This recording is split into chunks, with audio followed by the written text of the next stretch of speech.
여러분, 안녕하십니까. 이렇게 여러분을 만나지 못하다가, 오래간만에 이렇게 만나니까, 감개가 무량합니다. 또 새로운 감회가 솟아오릅니다. 이 코로나 때문에, 참, 우리 동양정신문화연구회가 그렇게 우리가 즐거워하는 이 모임을 못 갖고 이렇게 할 수 없이 이렇게 비디오로다가 여러분에게 보내드리게 된 것을 참 유감스럽게 생각합니다.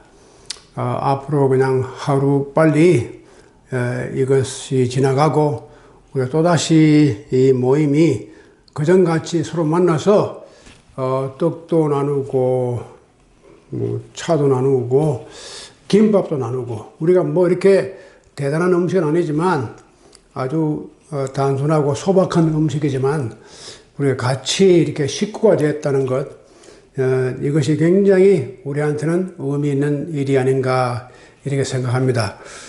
그리고 특별히 우리가 23주년을 기념하는 기념식을 3월 달에 이제 하려고 했는데 하지를 못해서 그것도 유감스럽습니다.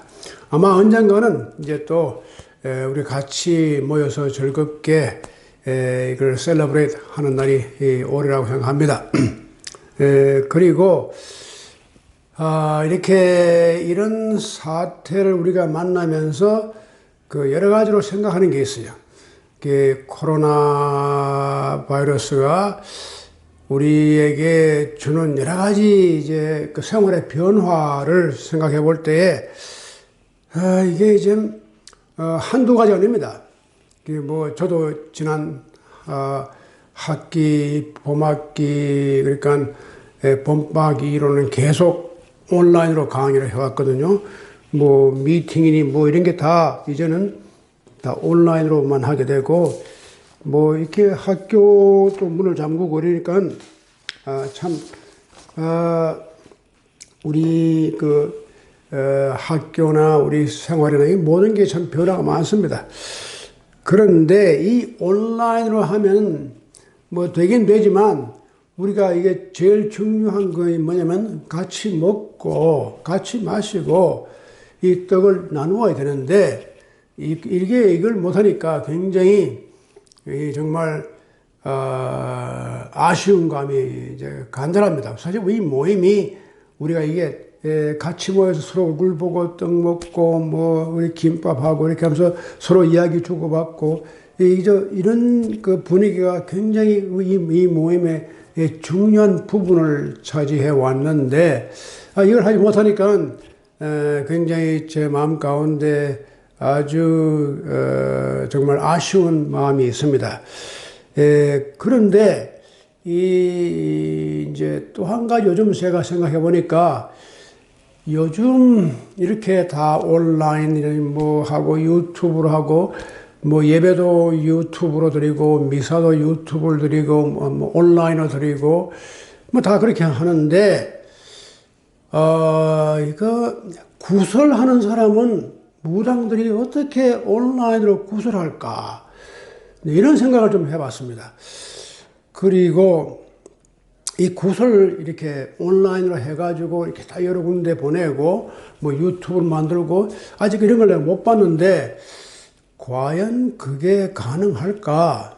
제 생각에는 그게 그렇게 되면 굿이 효험이 없어져요. 굿 하나마나.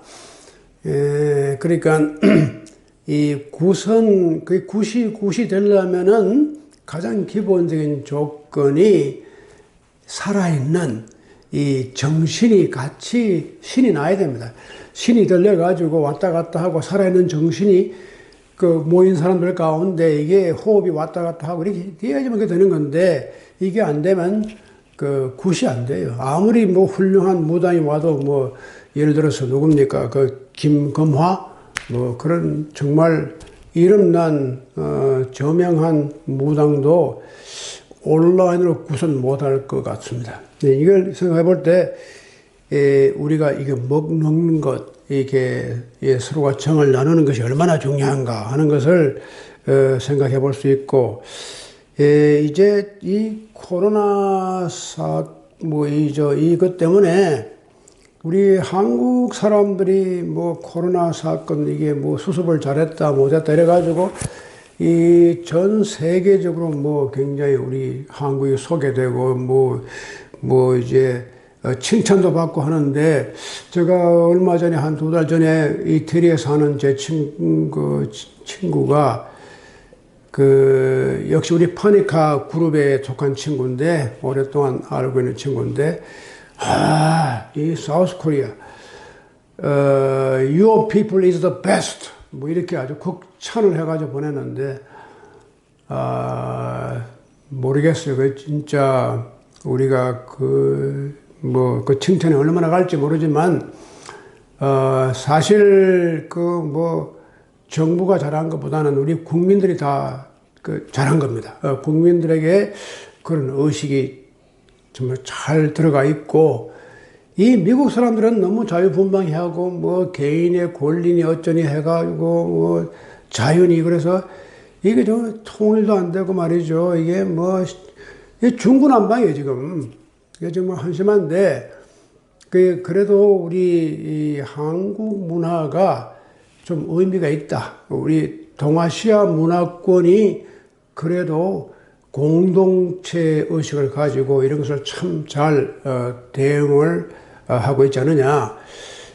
그런 점에서 저는 굉장히 또 거기에 대해서 좀 만족을 느끼는데, 이것이 다 따지고 보면은 중용에서 나온 겁니다.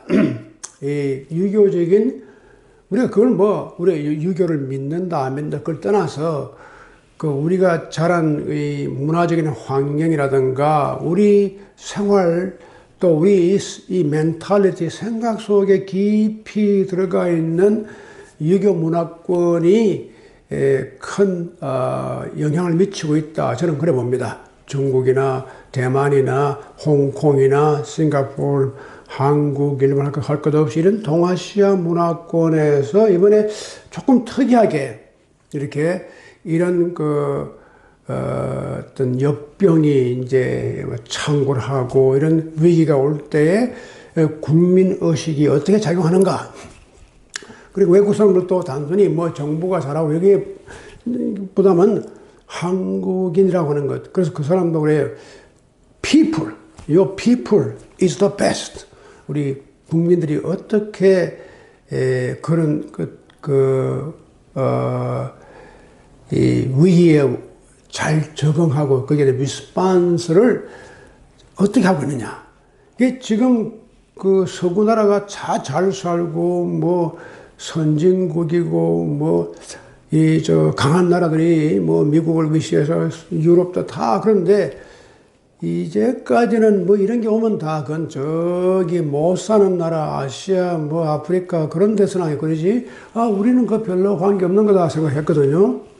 근데 이번엔 정말 당하는 게 미국이 당한단 말이죠. 이 유럽이나 이 미국 같이 잘 살고, 강하고 돈이 있고, 이 과학기술 문명이 발달해 있고, 얼마나 모든 면에서 정말 앞장서 나가는 이런 미국이 지금 이거 창피할 정도로다가 아메리카 퍼스트가 아니라 아메리카 워스트, 좀 이런 지경에 와 있으니까 참 한심하죠. 근데 제 생각에는 물론 이 정부에서 여러 가지 정책상의 문제도 많은데, 또 한 가지는 이 서구 문명, 서구 문화가 가지고 있는 어떤 의식 구조라든가 멘탈리티, 가치관 이런 것도 참 중요합니다. 이런 위기를 극복하는 데서 이렇게 아주 인간의 기본적인 사고와 가치를 어디에 두느냐. 이게 이제 역시 우리 동아시아 문화권은 우리가 이것을 극복하기 위한 어떤 집단, 공동체 의식이 굉장히 중요한데, 이 사람들은 그게 없어요. 자유난방, 뭐, 이게 자유분방 해서 서로가 이게 뭐 다 맞지도 않고 중구난방으로 미고 하죠. 그런데 약간 뭐, 여러 가지 이유가 있겠지만 근본적으로는 이제 국민들의 의식 구조가 조금 달라요. 그래서 앞으로 서구 문명권이 정말 파니카 말씀하신 대로 Second Axial Age를 우리가 이끌어 간다면은 이러한 그 Second Axial Age가 가져야 할 어떤 가치관이라든가 인간관이라든가 이런 게 좀 달라져야 되지 않을까. 그리고 그런 점에서 동아시아나 유교 문화권에서 가지고 있어 봤던 그러한 전통을 우리가 다시 좀 새롭게 이해할 때가 왔다. 이 중용이라는 게 이제 바로 그겁니다. 그래서 지금 우리가 그 뭐 중용을 약 시작하다 그냥 말았는데 이제 그 지난번에 그 뭐 몇 달 전에 그 중용 했기 때문에 다 뭐 이젠 우리 머리에서 지나가 버리고 이 콩나물 시루에 물을 이제 부으니까 그 시루 밑바닥에 다 구멍이 떨어져서 다 빠져나가 버리잖아요. 그래서 제가 이제 결심한 것이 좋다. 그러면 이 물을 다시금 그 물을 받아가지고 또 새로 부으면 되거든요. 그래서 오늘 제가 작정을 한 것이 중용을 새로 시작하자. 그래서 여러분도 좀 새롭게 다시 중용을 이해하고 저도 지난번에 말씀드리지 못했던 다른 차원에서 우리가 중용을 보는 그 중용에 대한 새로운 이해를 하는 게 좋겠다. 그래서 제가 오늘 이 중용을 다시 시작하려고 합니다. 그런데 자 먼저 이 중용이란 말이 참 그리고 제가 여러분들이 지금 이 유튜브 이 동영상을 이렇게 보실 때쯤이면은 제가 중용 1장을 이렇게 그 원문도 쓰고 그 해석을 해가지고 다 보내드렸습니다. 여러분 이메일 주소로 우리가 지금 그전엔 제가 학교에서 이렇게 다 배부를 해드렸는데 그렇게 할 수 없으니까 이번에는 제가 이걸 여러분 이메일 주소에 제가 이거 스캔을 만들어가지고 쭉 다 이렇게 뭐 어태치멘트로 보내드렸으니까 여러분이 그걸 이제 첨부 파일 들어온 걸 열어보시면 그게 뭐 딱 한 페이지입니다. 한 페이지에 그 원문하고 이렇게 나오니까 그걸 딱 열어가지고 그걸 보시면서 제 강의도 들으시고 이렇게 하면 아마 잘 될 것 같아요. 그리고 보조로 제가 여기에다가 또 쓸 건 쓰고 제가 사실 이런 걸 좀 하려고 이렇게 이게 좀 활자를 크게 만들어 봤는데 여기에 붙여놔 봐야 거기서 잘 안 보여요.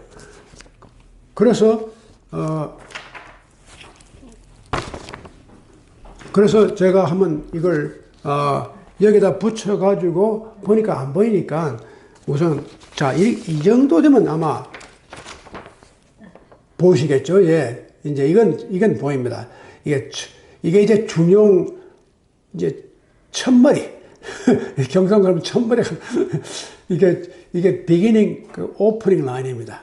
여기에 이제 천명 지위성 솔성 지위도 수도 지위교 도야자 불가 수유 도야자 불가 수유 리야 가리 비도야 요까지만 우리가 한번 오늘 하고 우리가 너무 급하게 빨리 하고 뭐 중용을 빨리 띄고 그럴 필요 없습니다.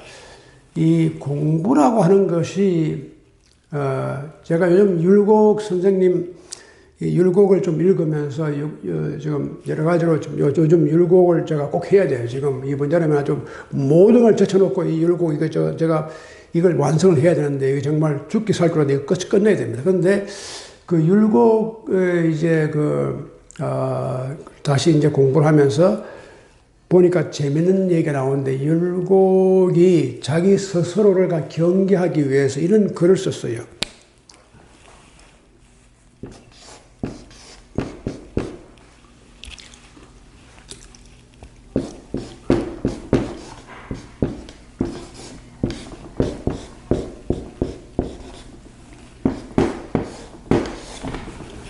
이 자경문,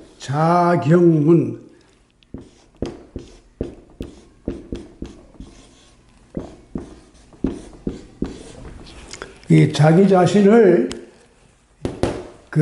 다이르고 경계하는 그런 글이다. 율곡이 참 조선이란 천재입니다. 이제 다음 기회가 되면 제가 율곡에 대한 말씀을 또 많이 드리겠지만, 퇴계, 율곡, 그런데, 저는 퇴계도 존경하고 좋아합니다. 그러나 또 율곡에 대한 특별한 제가 애착이 여러 가지 많습니다. 사실 저는 퇴계를 해야 될 사람인데, 뭐 여러 가지 지금 그 얘기 말씀 다 드리긴 힘들고, 그래서 제가 가면 다들 퇴계하는 줄 알아요. 한국 나가면 영남 소속이 이러니까 뭐 퇴계 다 하는데, 제가 이렇게 율곡을 하니까 좀 이렇게 이상하게 생각하는 사람도 있고 하는데, 율곡이 굉장한 매력이 있습니다. 저는 그 매력에 1970년대 그 심취를 그때 참 제가 그런 지적으로 정신적으로 굉장히 놀라운 그걸 경험을 했어요.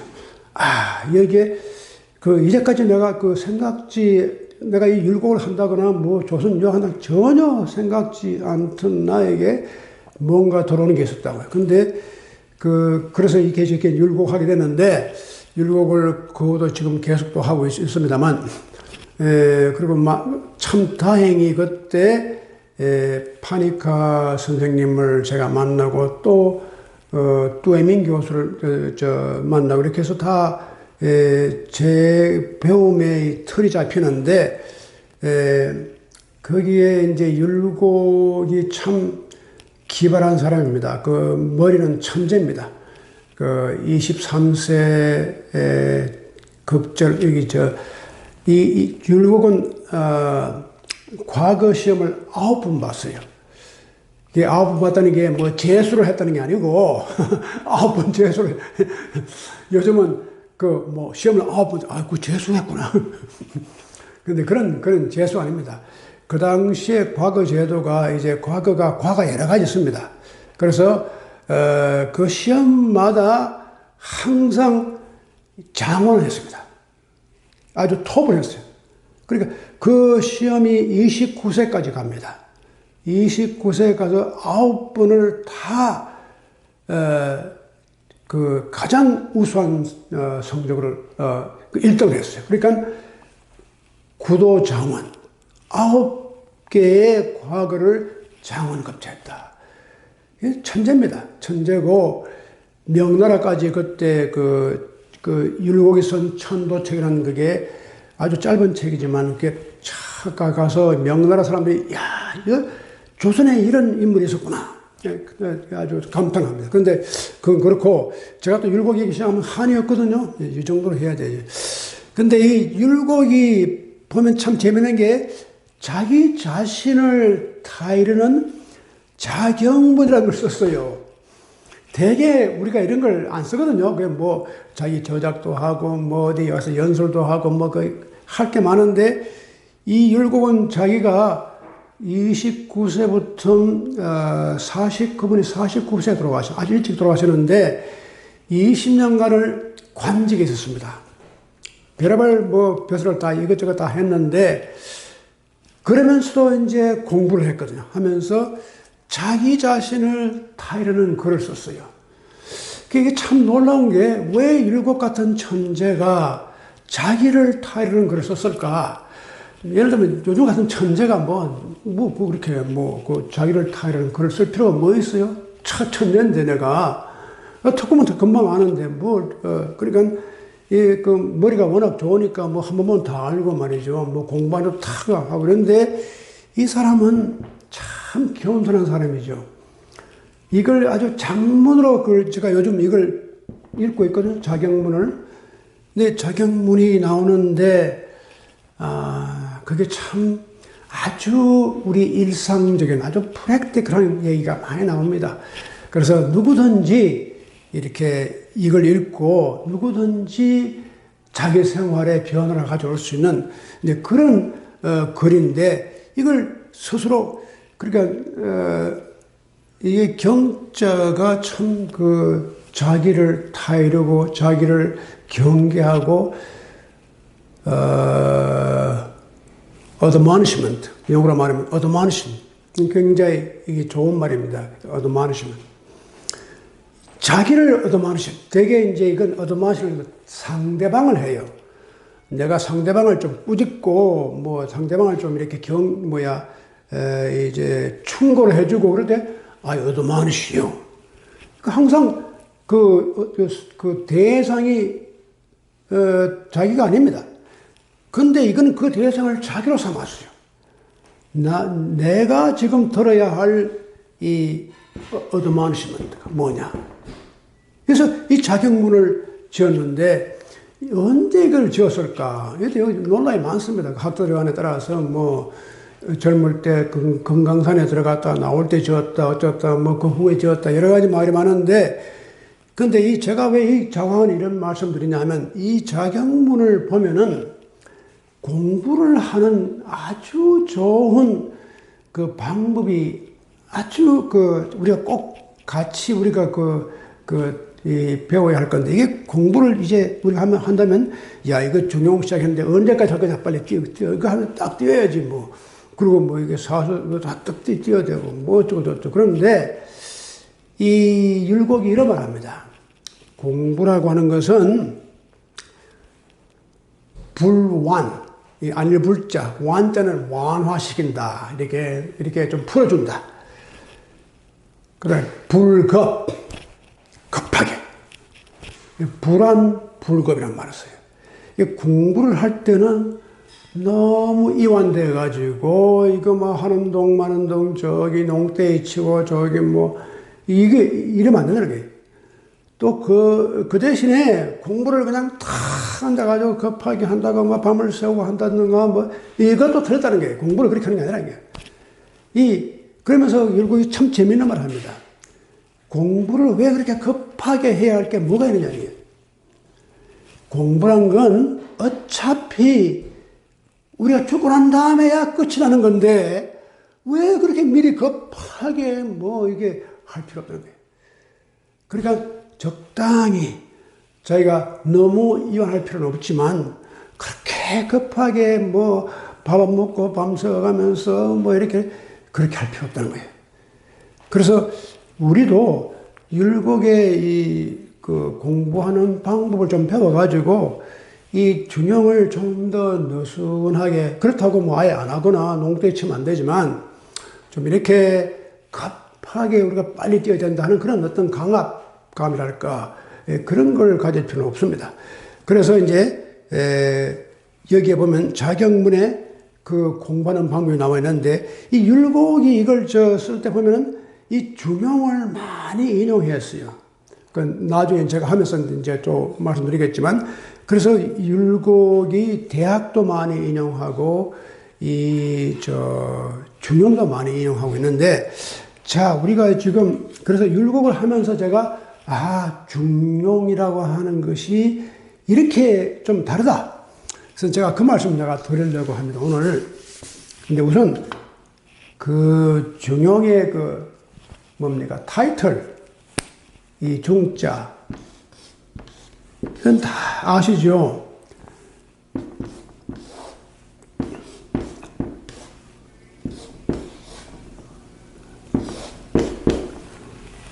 이 용자. 그런데 이 중은 뭐냐? 이게 센터입니다. 그래서 어떤 인간이나 물건의 가장 중심이 되는 것. 거기서 무게, 그러니까 center of gravity, 물리학으로 말하면 어떤 모든 물체의 가장 이것이 바로 센터야. 센터 오브 그래비티. 이게 딱 여기 앵커가 딱 여기 들어옵니다. 여기에. 그래서 이걸 뚜에밍 교수 지금 북경대학의 고등인문학 연구소 연구원 원장으로 계시는 분인데, 제가 2월 달에 갔다 왔습니다. 중국이 아니라 벌클리에 가서 UC 벌클리에 그게 동아시아 연구소에서 우리가 뚜에밍 생일을 갖다 80주년 생신을 축하하는 그런 기념 학회를 했는데, 아슬아슬하게 참 한 이틀만 늦었어도 이게 안 될 뻔했어요. 26일 7일이니까 2월 그때 막 코로나가 막 나오기 시작하는데, 아유 근데 정말 가슴이 조마조마하게 딱 끝내고 오니까 며칠 후에 그냥 샌프란시스코에서 지금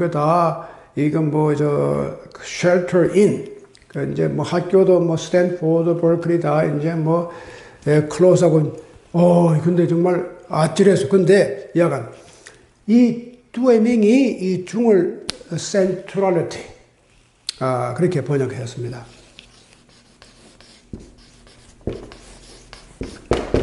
그리고 이 용을 참 재밌게, 이 용이 뭐냐? 이 용이라는 게 여러 가지 의미가 있지요. 근데 이 용을 잘 이해해야 됩니다. 이 용이라는 게 무슨 뜻이냐? 근데 이 용은 일상성입니다. 일상성. 그래서 이 뚜에밍이 이걸 갖다가 어떻게 했느냐면,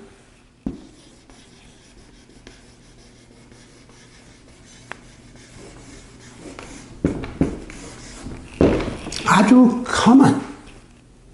비범한 게 아니고 평범하단 말이에요. commonality. 좀 센트럴하면서도 아주 평범한 거예요. 우리 일상성을 항상 가지는 거예요. 어떤 초월적이고 무슨 특별한 어떤 그런 존재가 아니라 우리 삶 속에 깊이 매일매일 경험하고 우리가 생활하는 그것이 바로 그게 보편성.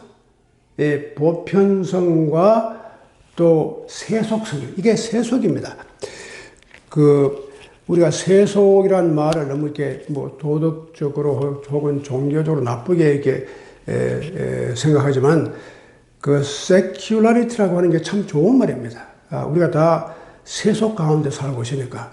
그래서 무슨 거룩한 무슨 성적인 이렇게 그런 초월적인 게 아니라 우리의 존재의 가장 평범한 commonality. 그래서 centrality and commonality.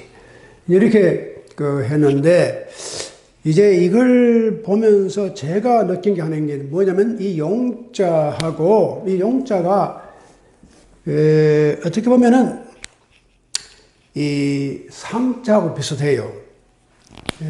이게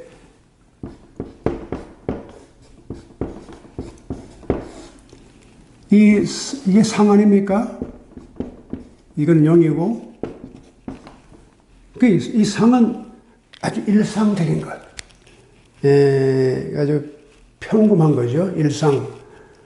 일상성, 항상. 맞아. 우리가 항상이라는 말을 쓰잖아요. 항상 계속적이고 지속적이고 늘 있는 것, 그게 바로 일상입니다.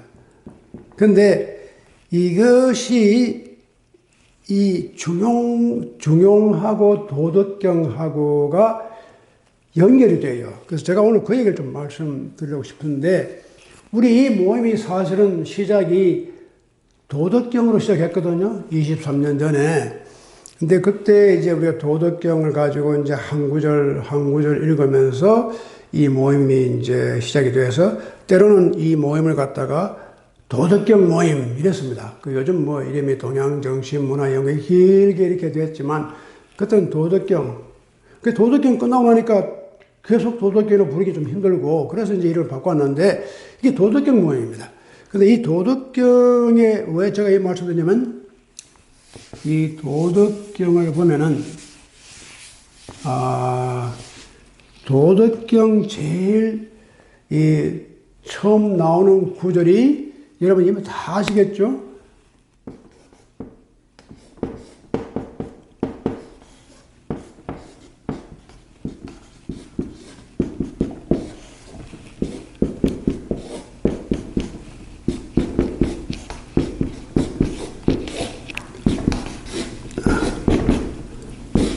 자, 도를 도라고 말을 하면은 이건 말하다. 이 도자는 말하다는 뜻입니다. speaking. 이거는 도는 이게 길이란 말이죠. 길. 이 두 번째 나온 도는 길이란 말이 아닙니다. 이건 명사로 말을 한다. 혹은 동명사로도 말하는 것, 행위. 이런 걸 이제 해서 이게 이제 도지 이 도는 아닙니다. 도가 도락하면 그냥 뭐 똑같은 말이 되풀이되는 것이 생각하는데 그게 아니고 이 두 번째 도는 talking, and speaking 뭐 이런 식으로 이제 우리가 해석을 해서 도를 이제 가능하다. 도를 말하는 것이 가능하죠. 도가 뭐다, 이거다, 저거다. 그런데 도가 도를 도라고 도를 이게 도다, 저게 도다, 거기에 대한 말을 하면은 그 말은 할 수 있지만 하면은 아니다. 상도가 아니다. 여기에 상도란 말이 참 의미가 깊어요. 그냥 그러니까 도가 도는 되지만 상도는 못 된다는 거예요. 우리 쉽게 한번 생각해보죠. 여러분 이제 자동차나 비행기 타면 비상구가 있죠. 그게 비상입니다. 교실도 비상구가 있죠. emergency, exit. 그리고 왜냐면 이건 비정상적인 것을 비상이라고 합니다. 근데 이게 상도는 그러니까 이게 가장 일상적이고 가장 지속적인 그런 도가 상도인데 이 상도가 될 수가 없다는 겁니다. 근데 이걸 이제 많은 사람들이 이거 진짜 도니까 이터널 다우 무슨 리얼 다우 이렇게 하는데 그게 아닙니다. 그냥 단순히 항상 도로서 임하지 못한다는 거죠. 상도에. 그러니까 무슨 여기서 진도도 아니고 진실된 도도도 아니고 무슨 여기 그렇다고 해가지고 이게 무슨 변함이 없는 불변의 도도도 아니고 우리는 항상 무슨 도를 생각하고 진리를 생각하면 불변 그런 걸 생각한단 말이에요. 근데 여기서는 아주 그런 개념이 아닙니다. 상도예요. 진도니 무슨 불변의 도니 그런 게 아니라 상도. 항상 그냥 다 있는 것. 우리가 이렇게 도라고 이렇게 말을 해버리면은 지금 우리가 살아가고 있는 가장 평범하고 가장 일상적인 그런 도는 아니다 말이야. 이게 무슨 말이냐면 우리가 도를 너무 객관화시켜가지고 이것이 무슨 하늘에서 떨어진 것처럼 이렇게 생각하고 이게 가는 길이다 이렇게 생각하는데 그래서 이건 불변의 이게 진리다. 근데 도는 그런 식의 진리는 아닙니다. 항상 우리 생활 가운데서 이게 상도에 오늘 내일 지속적으로 그때 살아 움직이면서 우리에게 도를 펼쳐주는 열게 해주는 그런 도예요. 그러니까 어제 도와 오늘 도가 같을 수도 없어요. 항상 여기에 항상이라는 말은 그게 불변이라는 말은 아닙니다. 이 불변이라는 말은 상당히 개념적으로 아주 굳어 있어요. 그래서 우리가 하나님을 정의할 때 immutable, eternal 그러거든요. 그러니까 omnipresence, omniscient 그리고 immutable 뭐 그렇게 하나님은 불변한 무슨 그런 진리다. 그런데 도는 그런 게 아닙니다. 오히려 변하는 거예요. 그때마다 상황마다 그 도가 변해가지고 거기에 맞게끔 새롭게 생명을 우리에게 줄 수 있는 그런 도. 그게 상도입니다. 근데 아까 말씀드린 이 용자가 바로 그런 겁니다. 이 용자가 바로 이게 항상 평범하고 보편적이고 또 보편적이면서도 아주 구체적이고 우리가 어떤 상황이든지 다 각자의 살아가는 길이 다 다르잖아요. 그런 걸 다 포함하는 것이 용입니다. 그래서 커머널리티입니다. 그래서 이제 이 도덕경이 말하는 이 도는 이런 아주 플렉시블한 겁니다. 아주 언제든지 자기를 변화시킬 수 있는 그래서 그게 바로 자연이니까 도가 가는 길이니까 그래서 인간이 그 도를 따라가는 것 그래서 이제 여기 같은 말이 나오죠.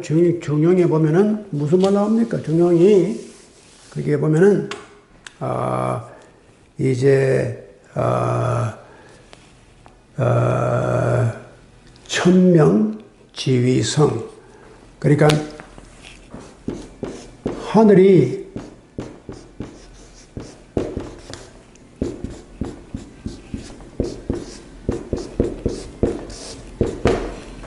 우리에게 준 것, 하늘이 우리에게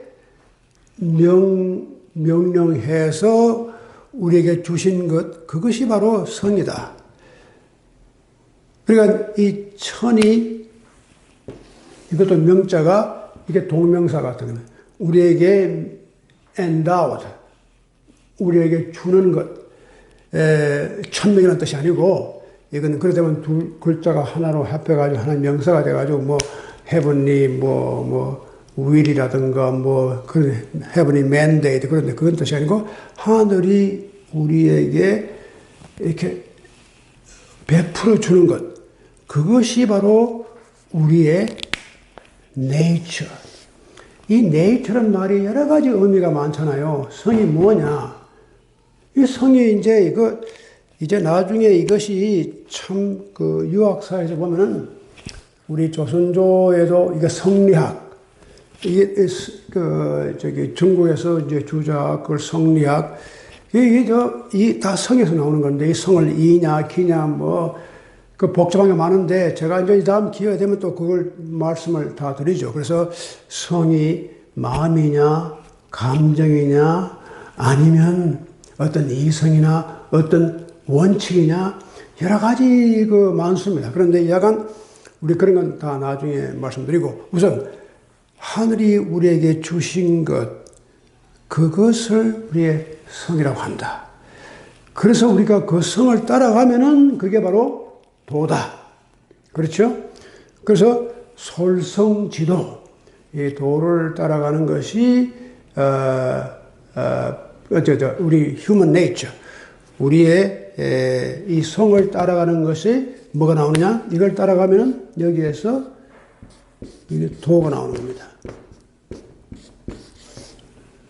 그래서 이 도를 이제 이렇게 어떻게 도를 잘 가꾸는가 하는 것이 바로 교육이다. 여기서 이제 이건 뭐 지고 다시 쉽게 말씀드리면 자 여기 우리의 주어진 성이 있는데 이 성을 따라가는 것이 결국은 도지요. 이 도를 잘 가꾸고 육성하는 것 수를 하게 되면 여기에서 교가 나옵니다. 그래서 이 교육이라고 하는 것이 도와 성과 이렇게 연결되어 있어요. 교육을 따로 독립시켜가지고 우리가 인간의 이 휴먼 네이처라든가 인간의 도라든가 수라든가 이걸 다 무시하고 그냥 지식만 전달하는 것이 교육이 아니라 이 교육이라는 게 엄청난 일입니다. 이것이 인간의 기본적인 휴먼 네이처에 관한 걸 추구하는 거고 이 휴먼 네이처가 어떻게 길로 우리에게 나타나느냐 또 그 길을 잘 우리가 이렇게 닦고 따라가는 걸 이런 것이 잘 될 때 이게 바로 교육이다. 그런데 이 교육이라고 하는 개념이 전번에 우리 박옥춘 박사님이 참 좋은 말씀을 해 주셨는데 우리 지난번 마지막 강의 끝날 무렵에 교육이라고 하는 것이 단순히 있는 우리 인간의 휴먼 네이처, 우리 잠재성을 그냥 따라가고 그거 발굴해주면 다 된다. 이게 아니고 또 한편에 어떤 새로운 지식과 새로운 정보와 무슨 창의력 이게 다 필요합니다.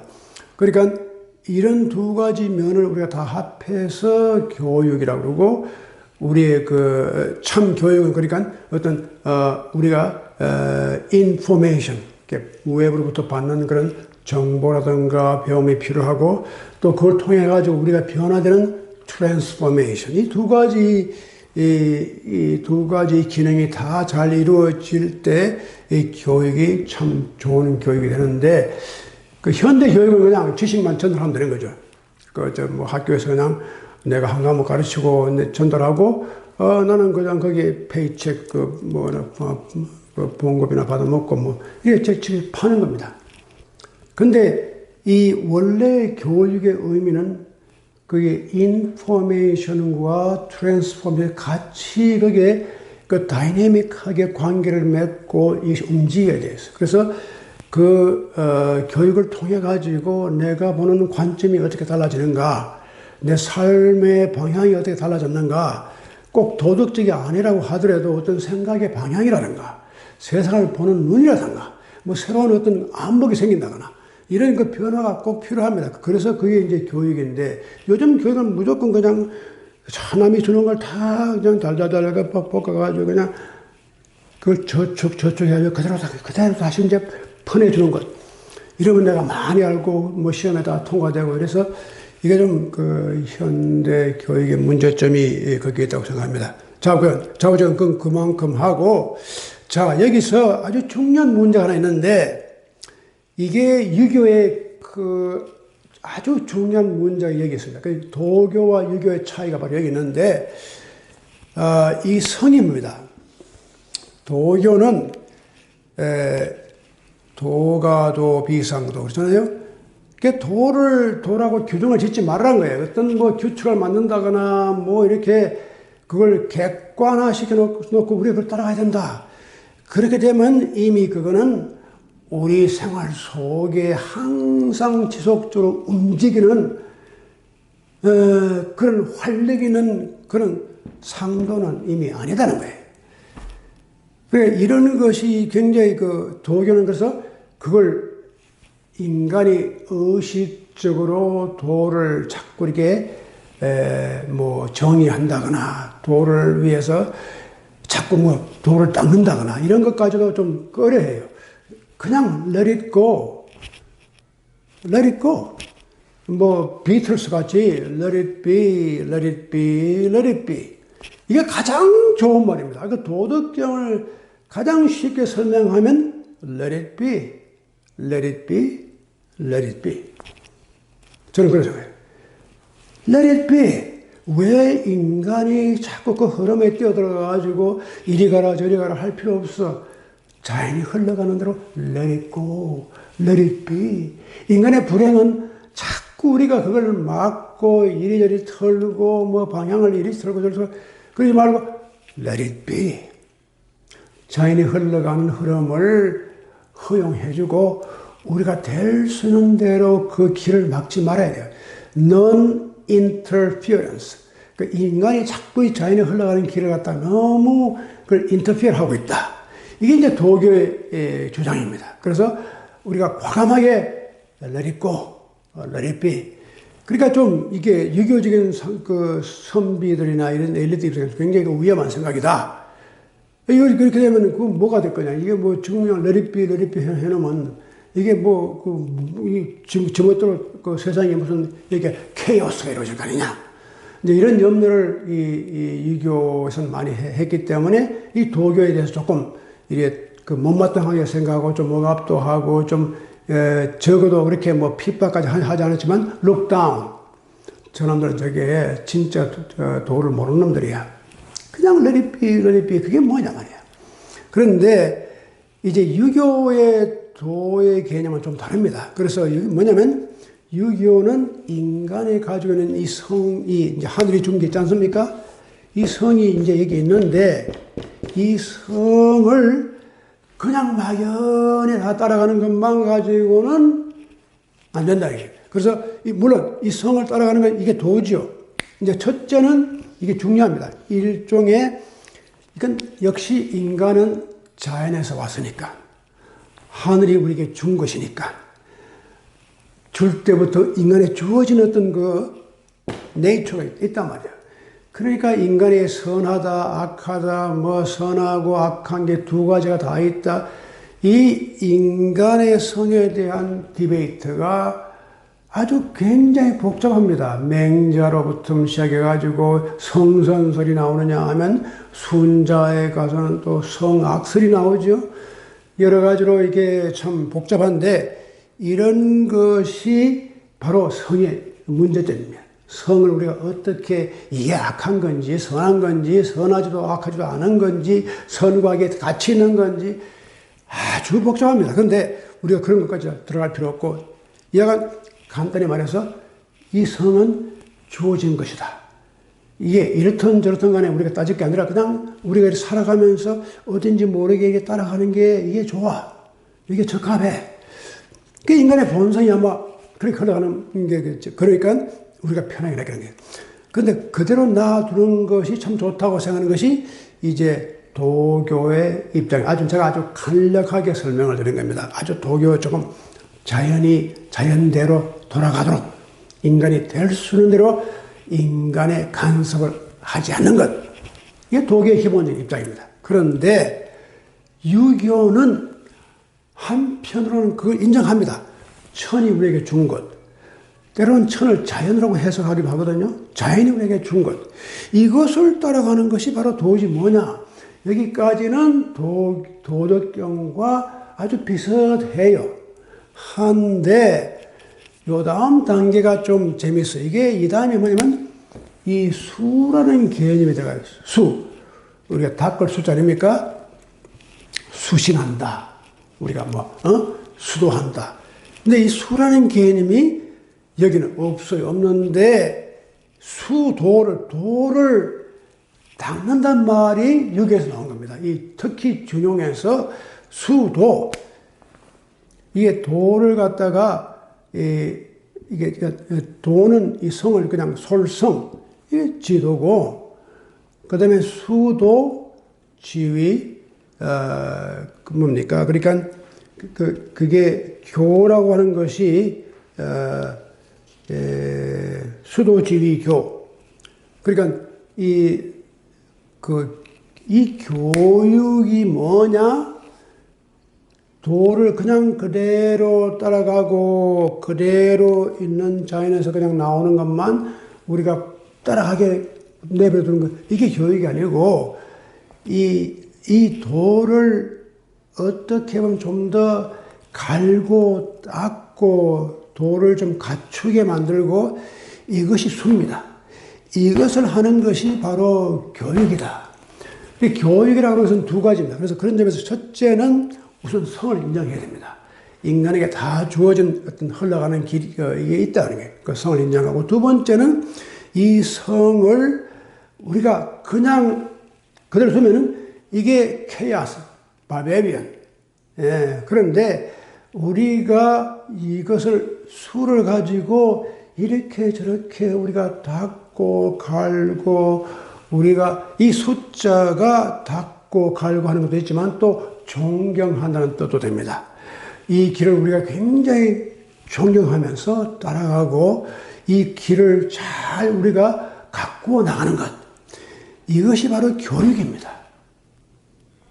그런데 이 교가 여기는 안 들어가 있어요. 도덕경. 도덕경을 읽으면 참 재밌는, 나중에 우리 한번 다시 도덕경 돌아가면 이거 가르치지, 이렇게 자꾸 이미 가르칠 때 이게 도가 사라졌다 이렇게 생각하는 거예요. 근데 좌우지간 여기에 이 도를 우리가 잘 수용해가지고 어떻게 잘 가꾸고 닦고 그러면서 변화를 시키고 또 새로운 창의력을 만들어내고 여기에 교가 있다는 겁니다. 그래서 이것이 유교의 교육 철학의 골자가 그겁니다. 인간의 본성만 따라가는 것도 아니고 또 한편 인간이 무조건 인위적으로 모든 걸 만들어가지고 임포즈 시키는 것도 아니고 이 둘의 텐션과 다이내믹한 이런 컴플리멘터리 관계가 꼭 필요해서 교라고 하는 것은 이 가르침은 반드시 이 안에 수가 포함이 되었을 때 성도, 교도 같이 어울리는 거예요. 이것이 상당히 유교가 가지는 묘입니다. 그래서 유교는 처음부터가 교육을 굉장히 강조했잖아요. 배우는 것. 아까도 말씀드렸지만 인간은 나서부터 죽을 때까지 배우는 거니까 이 율곡도 그래 생각했고. 자, 그런데 여기서 지금 우리가 이러한 교를 우리가 서구적인 입장에서 생각해 본다면은 서구의 존 두이 같은 미국의 존 두이 같은 교육 철학자나 이런 분들은 굉장히 인간의 교를 아주 구체적으로 생각했어요. 프라그마티즘. 우리가 실제로 우리 행위를 우리가 그렇게 실천 가운데서 반복하고 거기 습득하고 이렇게 함으로써 우리가 배우는 거예요. 그게 막연한 그런 어떤 형이상학적인 교육보다는 굉장히 실천적인 걸 강조했는데, 그리고 또 B.F. 스키너라는 심리학자도 이런 걸 강조, behaviorism, 인간의 behavior, 인간의 행동, 이거 행동 심리학자입니다. 인간의 행동을 우리가 이렇게 하느냐, 저렇게 하느냐, 이렇게 트레이닝 시키는 것. 거기에 따라서 삶이 달라진다는 것. 굉장히 실질적이고 굉장히 이렇게 프랙티컬합니다. 그런데 유교는 조금 그런 걸 따라가지 않아요. 그렇게 너무 극단적인 그런 비헤이버리즘을 따라가지 않고 역시 인간에게는 성이 있기 때문에 이 성을 우리가 존중해야 돼요. 우리가 아무리 인간적인 법이라든가 도덕을 가지고 다 인간을 이렇게 저렇게 이끌어가지만 역시 밑바닥에는 이게 있다는 것. 이걸 절대로 무시할 수 없다는, 이게 바로 중용입니다. 대학과 좀 다른 이유가 중용은 훨씬 더 그런 형이상학적이고 좀 더 정신적인 면을 인정해요. 그래서 이 성이라고 하는 것이 원래 우리의 주어진 어떤 뭐가 있는데 이걸 좀 잘 따라가게끔 놓아주면서 이것 가운데서 인간이 가지고 있는 창의력과 인간의 지혜와 또 인간의 여러 가지 능력이 연합해가지고 뭔가 이루어지는데 이게 바로 교육이다. 그런데 제가 무슨 말씀을 좀 드리려고 하는데 이게 갑자기 이게 생각이 왔다 갔다 하는데 이제 그런 교육을 그런 유교적인 교육 철학을 우리가 생각해 보면은 굉장히 그것이 우리 어떻게 보면 이 서구 사람들에게 어필할 수 있는 요소가 좀 되어 있거든요. 어떤 분들은 그 존 두이하고 공자를 비교하는 그런 뭐 논문도 많이 써내고 책도 나고 그런데 그만큼 이 교가 어떤 실질적인 자기의 그 프랙티컬 면을 가졌습니다. 그리고 이제 그런데 이 다음에 그래서 그다음 나오는 게 도라고 하는 것이 여러분 이제 가져오시는 교재를 보시면 아시겠지만 이제 그다음 문장이 도야자, 도라는 것이 뭐냐? 불가 수유리야. 잠시라도 떠날 수 없는 것이 도다. 가리 비도야. 만약 이게 분리돼 떠날 수 있다면 그건 도가 이미 아니다. 이게 무슨 뜻이냐면은 그만큼 이 도라고 하는 것이 어떻게 정의된 게 아니라 우리 생활 속에 우리 속에 같이 존재한다는 거예요. 그래서 도를 우리가 절대로 따로 떼어내 가지고 객관화시키지 말아라. 이제 그런 뜻인데 이제 그렇게 하고서 이제 군자가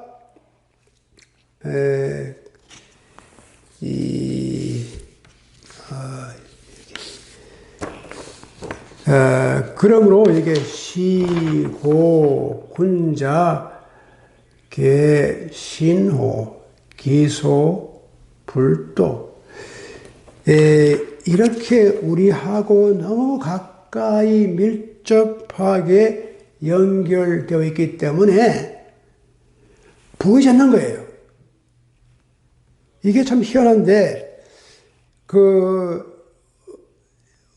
우리랑 떨어져 있는 것은 잘 보입니다. 아, 이게 도구나. 객관화적으로. 저게 꽃이 피었네. 저게 도야. 저게 뭐 꽃이야. 그런데 나와 아주 가까이 내 속에 있으면 그게 객관화가 되지 않기 때문에 보이지가 않아요. 근데 이걸 보는 것이 군자입니다. 그러니까 참 신기하게, 군자는 불도 보이지 않고 볼 수 없는 바로 그 점에 대해서 신중하고 더 조심하고 그 속에 깊이 자기가 스며들어가서 그걸 보는 거예요. 여기에 군자가 가지는 눈이 있습니다. 그게 이제 제가 전번에 그 눈에 관한 말씀을 드렸는데 눈에는 3가지 눈이 있다고 그랬습니다. 오늘 그까지만 말씀드리고 제가 끝을 내겠는데, 이거 뭐 급하게 갈 거 없으니까 조금 쉬었다가 또 가도 됩니다. 여기 제1강, 우리가 그 중용, 이제 여기 1부, 그 다음에 또 이제 하나 더해서 2부 이렇게 만들면 되는데, 이게 또 하나 우리가 좋은 재밌는 현상이 뭐냐면, 군자가 어떻게 제3의 눈을 가졌느냐. 이거 참, 이제까지 유학자들이 이런 말 하는 건 아무도 없었는데, 제가 볼 때는 군자의 보는 눈이 제3의 눈입니다. 왜냐면 육체적인 눈으로 보이지 않거든요. 불도 남들이 다 볼 수 없는 걸 자기가 보는 거예요. 또, 심지어는 지식, 이성, 뭐 이런 걸 가지고도 보이지 않는 거예요. 그런데, 깊이 들어가서 이 군자라는 건 단순히 지식이 많은 사람이 군자가 아닙니다. 물론 지식이 있어야 되겠지만 군자는 이미 인간적으로 볼 때는 성품이 가장 이상적인 그런 유교의 이상상을 갖다가 이렇게 만들어 놓은 것이 군자거든요. 이런 군자직에 올라가게 되면은 이건 단순히 어떤 도덕적인 무슨 윤리적인 그런 의미의 군자가 아닙니다. 우리 이제까지 군자를 너무 그렇게 생각해 왔어요. 뭐 철저하게 도덕을 잘 지키는 사람. 그 바리새인 같이 십계명 잘 지키고 무슨 율법 잘 지키고 이거 군자가 아닙니다.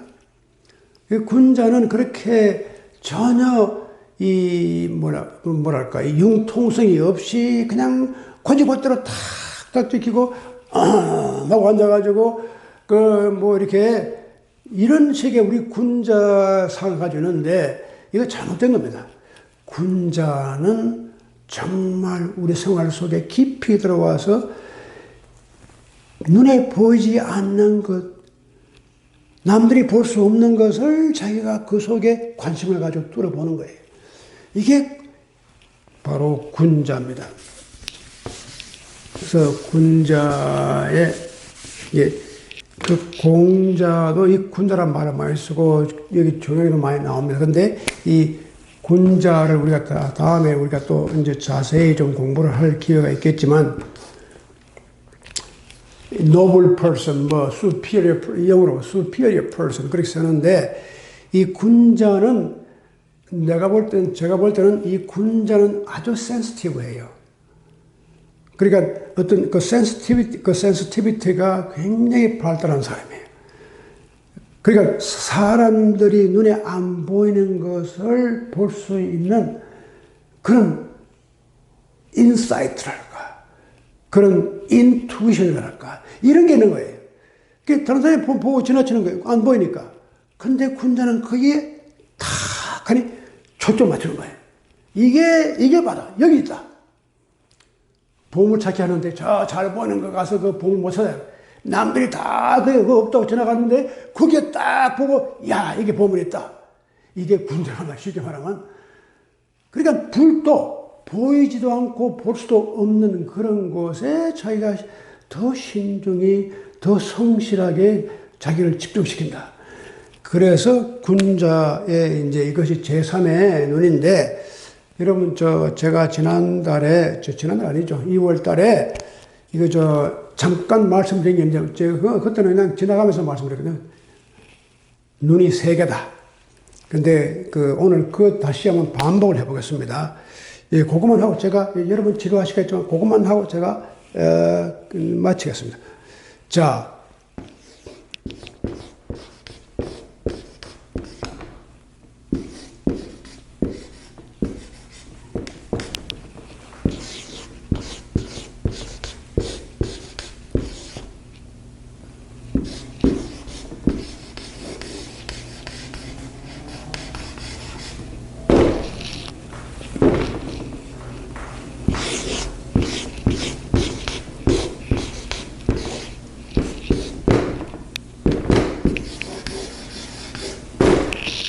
자, 이건 제가 한 말이 아니고 12세기경 스코틀랜드에 아주 그 당시에 유명했던 철학자고 신학자였던 리처드 오브 세인트 빅토라는 사람이 이런 단어를 썼는데, 이걸 제가 나중에 우리 파니까 선생님이 이런 걸 다 소개를 했어요.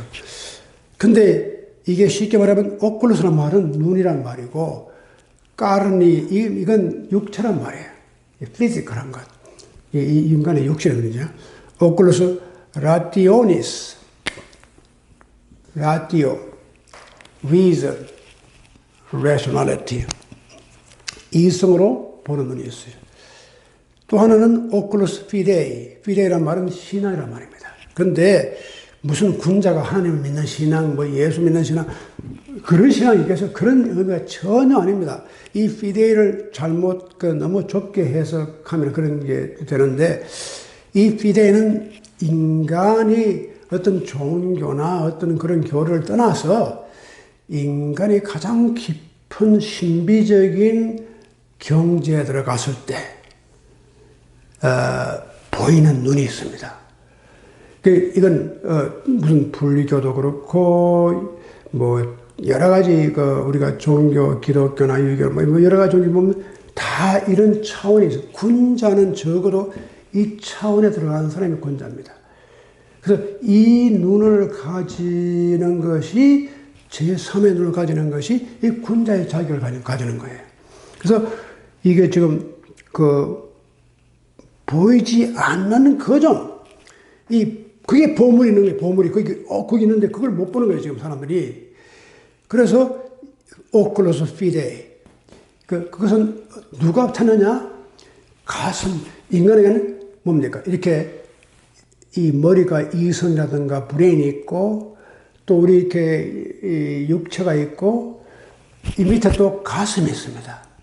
가슴으로 보는 겁니다, 이건. 내가 사람이 어떻게 가슴으로 뭘 보느냐? 이게 하트입니다. 하트가 그게 거기서 뭐 카디오, 크레도 다 거기서 그 신앙이란 말이 거기 나옵니다. 카디올로지스트 이게 다 카르데란 말이 다 이게 이 마음 심장 거기서 믿음, 신뢰 다 거기서 나온 건데 그게 인간적으로 인간의 존재 자체에 대한 신뢰와 우주적인 신뢰, cosmic trust, 이 우주에 대한 우주와 나와 이게 하나가 돼서 얻는 신뢰, 이런 경지에 들어간 사람이 군자입니다. 제가 여기까지 하고 이 다음에 여기에 대한 이야기를 조금 더 자세히 하면서 나머지를 제가 마치겠습니다. 예, 오늘 이렇게 지루한데 여러분이 잘 이렇게 인내심으로 이렇게 끝까지 이렇게 들어주셔서 감사합니다. 우리 좀 쉬었다가 제가 제 2부를 다시 하겠습니다. 감사합니다.